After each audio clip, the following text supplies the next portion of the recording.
Olá pessoal, Celso Medeiros falando. Nós temos aqui mais um exercício para reforçar o estudo de função de segundo grau. Nós temos uma função aqui, 2x² mais 4x menos 16, e ele pede para a gente analisar e escolher a alternativa correta, né? Daí ele diz aqui, ó, as raízes da função não são exatas. O gráfico da função é uma parábola com a concavidade voltada para baixo. O gráfico da função é uma reta positiva. E a multiplicação das raízes da função é igual a menos 8. O que a gente já pode de cara descartar aqui, né? Bom, o gráfico da função é uma reta? Não é. A gente sabe que uma reta é resultado de uma função, ou uma função de primeiro grau, que é também chamado de função afim, ou uma função constante, que também resulta numa reta, né? Eu poderia aqui dizer que a função modular, por exemplo, parte dela é uma reta, mas ela não é uma reta contínua. Então ela tem segmentos de reta, né? Ela tem uma reta num pedaço, outra reta no outro pedaço. Mas isso é estudo para uma outra ocasião.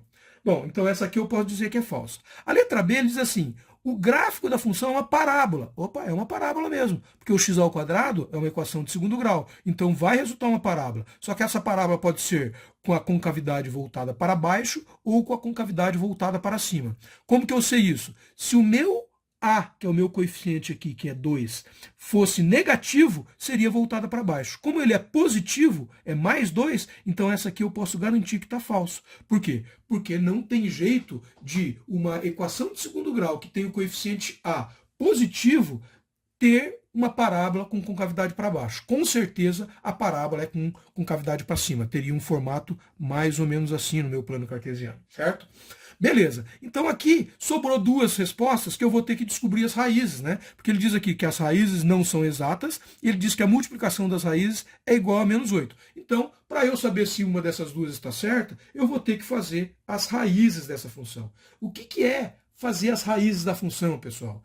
É pegar essa função e igualar a zero. Por quê? Quando o meu y é igual a zero, pessoal, eu tenho os valores aonde essa minha parábola intercepta o eixo x. Então vamos supor que essa minha parábola, eu tenho aqui o meu plano cartesiano, e ela tivesse esse formatinho aqui. Eu sei que ela tem a boca voltada para cima, né?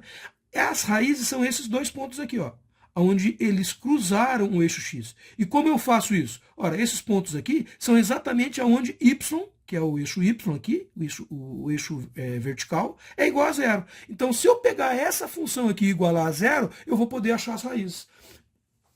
E como que eu acho essas raízes, então? Eu posso achar tanto com soma e produto, como eu posso achar por Bhaskara. Uma coisa que a gente pode fazer para simplificar aqui, pessoal, veja, como todos os meus coeficientes aqui são múltiplos de 2, ou seja, são pares, eu posso simplificar essa equação. Essa equação 2x² mais 4x menos 8, eu poderia reescrevê-la assim, ó, x² mais 2x menos 8. O que eu fiz? Eu simplifiquei o 2 por 2, deu 1. Então aqui ficou 1x².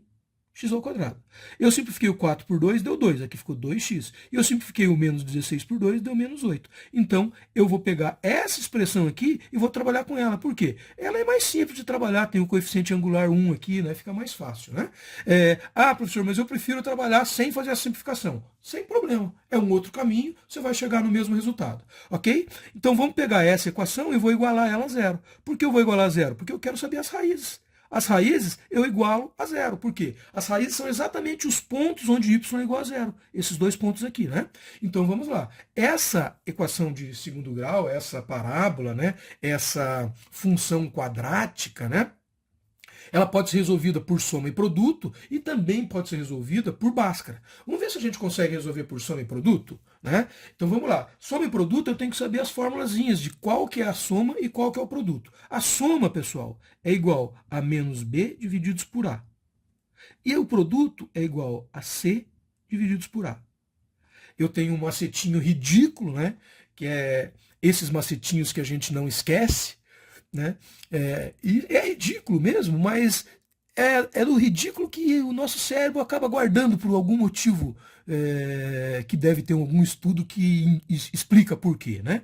Mas aqui eu tenho a seguinte forma para lembrar dessas duas formulazinhas aqui. Eu falo assim, ó, sombra para porca, sombra para porca. Imagina uma porca no sol, né? O que eu quero fazer com essa porca? Colocar na sombra. Sombra para porca.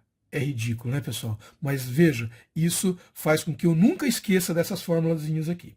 A única coisa que nós temos que lembrar dessa sombra para porca aí, né, é que o sinal da sombra é negativo, né? Senão eu vou acabar esquecendo desse menos aqui, da sombra da porca, né? E vou colocar o B e sem o sinal negativo, e daí eu vou errar a questão, né? Então, lembre-se que o sinal aqui é negativo. Então, vamos ver. Qual que é o valor que tem que ser a soma? A soma tem que ser menos B divididos por A. E o produto? O produto tem que ser C divididos por A. Ah, mas quem que é A, quem que é B e quem que é C? Bom, basta eu olhar para a minha função.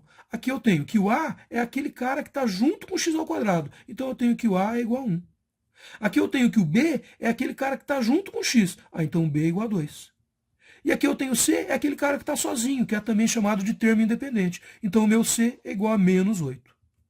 Ah, eu tenho os valores de A, B e C? Ótimo, eu vou usar aqui para saber qual que é a soma e qual que é o produto.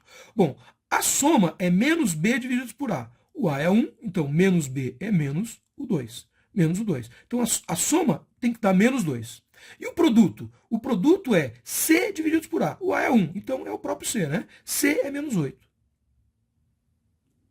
Então, pessoal, eu quero dois números que a soma desses dois números dê menos 2 e o produto desses dois números dê menos 8. Então, imagina o seguinte, eu tenho o número m e vou somar com o número n. Isso aqui tem que dar igual a menos 2. Agora, eu tenho o m, é o mesmo número, multiplicado por n, que é o mesmo número aqui. Essa multiplicação tem que dar menos 8. Se eu consigo analisar isso e chegar em dois números que atendam essas características, esse m e esse n aqui, significa que eu achei as raízes. Eu não preciso usar Bhaskara. Só analisando essas duas possibilidades aqui de soma e de produto, eu consigo descobrir as raízes de forma direta. É mais simples para resolver, mas nem sempre é possível. Às vezes a gente monta isso aqui e pensa e não consegue achar os dois números. Né? Porque às vezes tem números fracionários no meio, né? Às vezes é mais difícil. Mas normalmente, nos vestibulares, nos Enems da vida, as raízes são números inteiros. E daí, essa forma aqui vai, normalmente, na grande maioria das vezes, a gente vai conseguir achar esses dois números. Aqui eu estou percebendo que o número pode ser 4 e 2. Olha, se eu multiplicar 4 por 2, vai dar 8. Só que tem que ser negativo. Então, eu vou ter um sinal de negativo ou aqui no 4 ou aqui no 2. Bom, para eu saber onde vai o sinal negativo, eu vou olhar para a soma. A soma tem que dar menos 2. Ora, se a soma tem que dar menos 2, o meu maior número vai ter que ser negativo. Então, as minhas raízes é menos 4 e 2. Essas são as duas minhas raízes. Olha. As minhas raízes são menos 4 e 2. Eu tenho o x', né, o primeiro x'inho, x1, igual a menos 4. E eu tenho o x2 igual a 2. Certo? Beleza. As raízes da função não são exatas?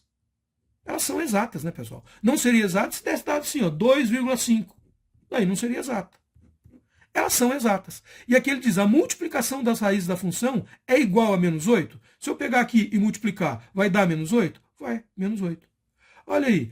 Se eu tivesse só calculado o produto, porque o produto é a multiplicação, eu já poderia responder sem nem descobrir a soma aqui, né? Sem nem descobrir.